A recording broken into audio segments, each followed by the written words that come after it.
Israel just bombed 3 hospitals and an ambulance, all within the span of a few hours, killing tens and injuring hundreds of Palestinians. They bombed Al-Quds Hospital, Al-Shifa, and the Indonesian hospital. Al-Shifa is the largest hospital in Gaza that was bombed just a few days ago. They dropped these bombs on the courtyards of these 3 hospitals, like right in front of the entrances. And as an ambulance was leaving from Al-Shifa hospital on the way to Egypt, driving to the Rafah crossing at the border, to receive treatment in Egypt, it was also targeted and bombed, and the people in the ambulance were killed. Israel claimed that terrorist militants were the ones driving the ambulance, when it was a Palestinian who was injured from Israeli strikes trying to get medical attention in Egypt. Now, 2 important things for you to remember. 1, these hospitals are a safe haven for Palestinians who are homeless because Israel has bombed their houses, or Palestinians who are avoiding from being bombed in their homes, or Palestinians who have been injured because their homes have been bombed. And Israel knows that these hospitals are extremely overcrowded. They know that the Palestinians who can't find a space to sit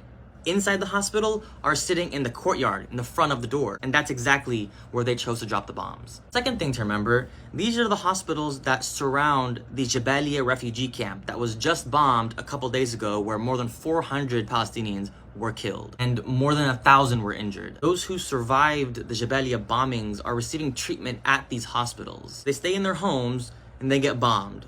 They go to the hospital and they still get bombed. All Israel has to say is that these hospitals are hideouts and headquarters for Hamas. So naturally, the solution is to just bomb all the hospitals and kill all the Palestinians in them. Or they're using the evacuation excuse and saying that we told you guys in the north to go to the south so that you don't get bombed, while simultaneously continuing to bomb the south. Those who fled to the south got there and got bombed. Those who stayed in the north also got bombed. This should be a very, very clear indication of how manipulative they are, just how much they lie to justify killing, massacring Palestinians. Remember to keep exposing them, keep sharing, keep talking, and keep praying. May Allah protect the people of Palestine.